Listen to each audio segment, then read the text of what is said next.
Hey Lancaster BIC family, Pastor Jane is now here with me, and we have something exciting to share with you that we feel will shape the ministry of our church for the next few years. We're currently facing an unprecedented global situation, and we're not sure what the future will be. During this time of uncertainty, one of the main questions we're asking is, what role does God have for us to play during this time? Well, we don't know what's next. We do know that the needs around us will increase. The needs of our extended families, our neighbors, our friends, and our co-workers. In our own church family, there are already those who are feeling a financial impact, with reduced compensation or even loss of employment. We've probably all heard that the government will be issuing checks to many of us in the next few weeks. For some, this will be a lifeline to pay for daily needs. For others, it will simply be extra to put away in savings, extra funds to purchase something wanted but not needed, or funds to be given away to those in need. This past Monday, I posed the following question to the leadership team. What if we joined together as a church and set aside a generous percentage of this government payment to send us on mission to provide for the needs of our neighbors, family, co-workers, and friends in the coming months and probably in the coming years? As a team, we've determined that answering this question is an opportunity to live into our values as a church. Our values of being Jesus-centered, relationally focused, and particularly, in this case, justice-oriented. The leadership team itself has committed $12,400 of the money they will receive in order to create what we're calling the Neighbor Fund. And we want you to join us.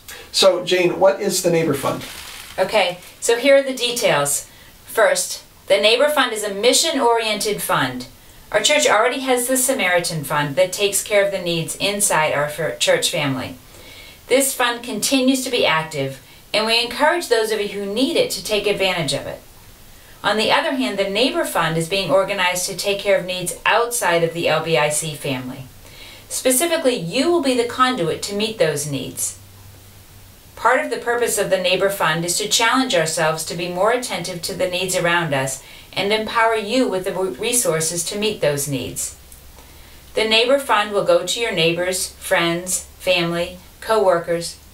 Basically, anyone outside of LBIC and in your sphere of influence is eligible.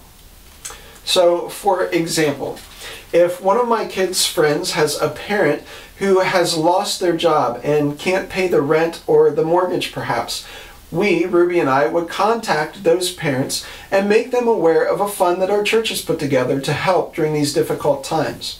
Or maybe you will have a family member or neighbor or coworker who will get laid off and can't make a car payment or a utility bill payment. You could offer money from the Neighbor Fund to help with these kinds of needs. One of the questions that came up in the discussion was, why a centralized fund? Why not just set money aside to give away on my own or to give to a charity? And that's a great question. But only half of the purpose of the Neighbor Fund is to provide for needs. The other half can be summed up in the word together. We want to activate our church family to support one another and join together in our ongoing witness as the church in the community through providing for needs. It's an opportunity for our church family to join together in this effort. It's also an opportunity to say to those who receive, I'm a part of this group of people who are doing this together, and they care about you too. A centralized fund allows us to support and celebrate our work together and connects those who receive with the church, with this larger group of people, rather than just an individual. So in order to do this, the leadership team is inviting those who are able to donate a generous portion of this government payment to the Neighbor Fund. We will be receiving donations for the Neighbor Fund during the spring and summer of 2020. The best way to contribute to the Neighbor Fund once you receive your government check or determine the amount you want to give is by mailing a check to the church. You can certainly give online, but this includes a 3% charge. A check is the best way to maximize the amount given. Make sure you make a note in the memo line or on your offering envelope designating the amount to the Neighbor Fund. There are approximately 90 individuals or families that currently give to LBIC. We debated whether we should give you a target amount of money to give or a percentage to give. But for some of you, that would be too much. And for others, it might be too little.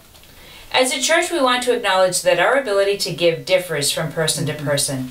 But if each one gives according to their own ability, as Paul says, then we'll have more than enough. Can you imagine if we together contributed $50,000 or more to be given out through us in the next 1 to 3 years? How many people could we share the love of Jesus with through the church? And this is an exciting thought.